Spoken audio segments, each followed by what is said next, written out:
ಯಾದಗಿರಿ ನಗರದ ಆಶ್ರಯ ಕಾಲೋನಿಯ ನಿವೇಶನದಲ್ಲಿ ಸುಳ್ಳು ದಾಖಲೆಗಳನ್ನು ಸೃಷ್ಟಿಸಿ ಅಕ್ರಮವೆಸಗಿದವರ ವಿರುದ್ಧ ಕ್ರಮಕ್ಕೆ ಆಗ್ರಹಿಸಿ ಯಾದಗಿರಿ ನಗರಸಭೆ ಕಚೇರಿ ಮುಂದೆ ಪ್ರತಿಭಟನೆ ನಡೆಸಲಾಗ್ತಾ ಇದೆ.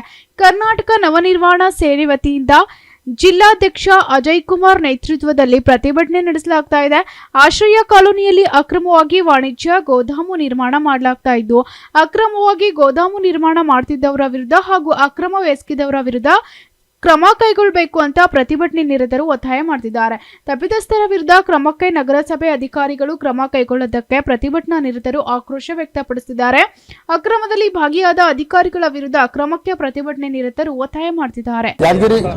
ಯಾದಗಿರಿ ನಗರಸಭೆ ವ್ಯಾಪ್ತಿಯಲ್ಲಿ ಬರುವಂಥ ಆಶ್ರಯ colony 147 survey number plot number 14 ಹಳೆಯದು, ಹೊಸದು 6 ನಂಬರ್ ಅಂತೇಳಿ ಅಲಾಟ್ಮೆಂಟ್ ಇದೆ. ಅದು ದಾಖಲೆಗಳು ಏನಾಗಲ್ಲ, ಅಲ್ಲಿ ಮುನ್ಸಿಪಾಲ್ಟಿಯಲ್ಲಿ ಯಾವುದೇ ದಾಖಲಾತಿ ಇಲ್ಲ. ಅವರು ಏನಾಗಲ್ಲ ಸುಳ್ಳು ಸೃಷ್ಟಿ ಡಾಕ್ಯುಮೆಂಟ್ ರೆಡಿ ಮಾಡಿ ಕೇಸಿ ಇನ್ನೊಬ್ಬರಿಗೆ ಮಾರಾಟ ಮಾಡಿದ್ಮೇಲೆ ಈ ಥರ ನಮ್ಗೆ ಹಿಂಗೆ ಆಗಿದೆ ಅಂತ ಗಮನಕ್ಕೆ ಬಂದಾಗ ನಾವು ಒಂದು ಮನವಿ ಪತ್ರ ಕೊಟ್ಟಿದ್ದೀವಿ ನಗರಸಭೆ ಅಧಿಕಾರಿಗಳಿಗೂ ಮತ್ತು ಜಿಲ್ಲಾಧಿಕಾರಿಗಳಿಗೆ.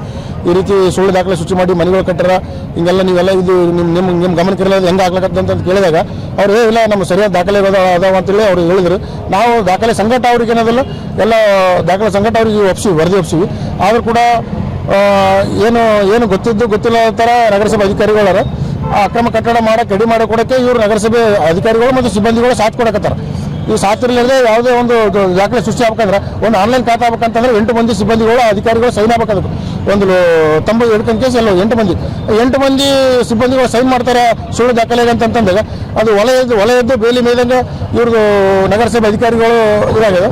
ಅದಕ್ಕೆ ಏನದಲ್ಲ, ಇದು ಕೂಡಲೇ ಇದು ನಗರಸಭೆ ಅಕ್ರಮ ಕಟ್ಟಡ ಅದು. Bureau report, SSV news, Yadgir.